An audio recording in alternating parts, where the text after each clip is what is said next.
Hi, my name is Beth Hiley here for BoardGameGeek at SPIEL 2019. I'm sitting down with Matt Goldrick from Great Fox Games, and you brought us your newest title, War of the Worlds. I did indeed. The new wave. Yes, this is the Kickstarter version of our War of the Worlds title. So this is in partnership with Jet Games and Lavka Games, which is a Russian studio that we've been working with.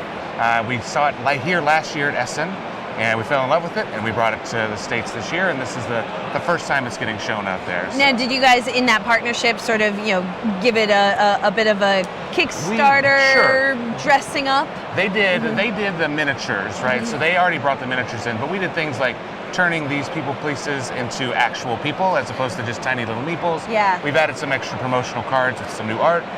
The buildings are now on these special little fixtures, so we added little bits and pieces, but they had a good game that was already working, and we didn't want to mess that up too much by adding too much to it. So. Why don't you give us a quick idea of what are we trying to accomplish? Sure. This is a two-player deck-building game. It's basically the aliens in War of the Worlds have come back.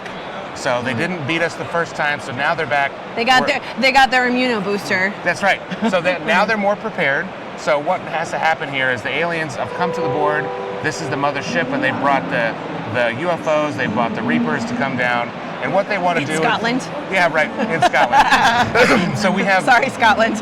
Yeah, sorry guys. But there's an Irish Sea expansion too, so there's another board that doesn't fit here, but where the Ireland goes, where we have even more things going on. But so basically what they're trying to do is they're trying to wipe us off the planet. And the humans are just trying to do enough damage to hold them off.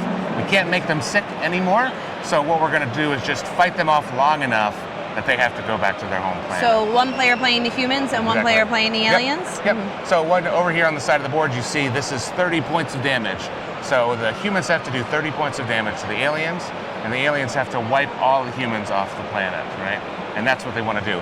Fundamentally, it's driven through a deck builder, but it's not your true deck builder where you're trying to build cool combos and things like that. Those exist, but what this is this is the engine that drives a tactical defense game.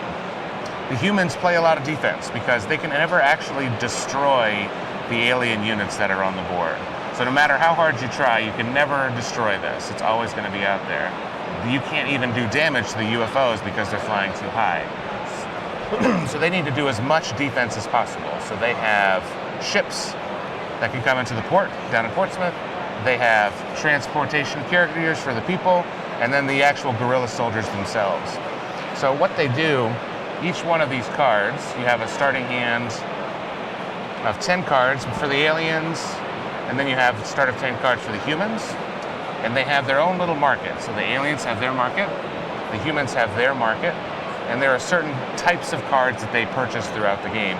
So it fits the more traditional deck builder style, where you play cards, you get resources, you buy more cards, you do more things.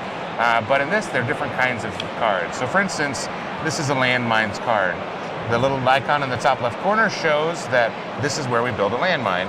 And the landmine is a building that is put on the map to show that when the aliens come through, they're going to take damage, right? So each one of these cards puts a building in play. You also have vehicle cards.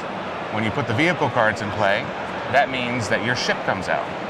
But it's not just how you put the ships or put the vehicles out, but it's also how you move them. So in the future, as you shuffle through your discards, when you play the army card, that's what moves these, that's what causes them to attack, and all those kind of fuel. Which is all itemized on that card. Right. So, and what's cool about it is that it's not about building the deck because each one of these cards has 3 different actions on it, and that determines exactly what happens. So this first one puts the unit out and moves it. The second one, if you choose to do it, does more.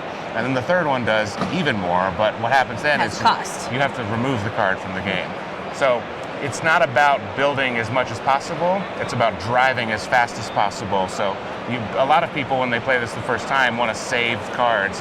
But what you want to do is you want to burn as much as possible, so you cycle as much as possible, because aliens do a lot of damage, and you're not going to survive. And humans can build up really strong defenses with their buildings, so they need to get them out as fast as possible. So it's all about tactics and strategy, and not as much about cool deck combos like you would in a traditional deck building style game. How long do you think a full game would take us? I've seen them go as quick as 15 minutes. Ooh. And they usually are. I'm gonna say, that was devastating to the humans, maybe. Yeah, it tends to happen one way or the other, but they as quick as 15 and usually 30, maybe 40 for the first-time players. But once people get going, it really pushes fast because you're constantly burning cards from your deck.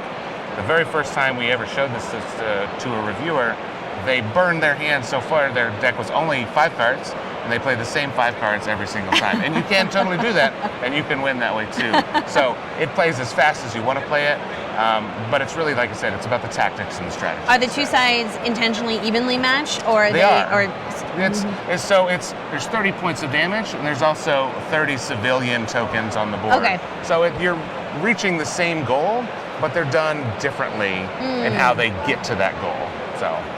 Well, if you guys are a fan of the novel, fan of the movies, then you might want to check out War of the Worlds, The New Wave, which is being published by Gray Fox Games. And Matt, thank you. Thank you so much for having me.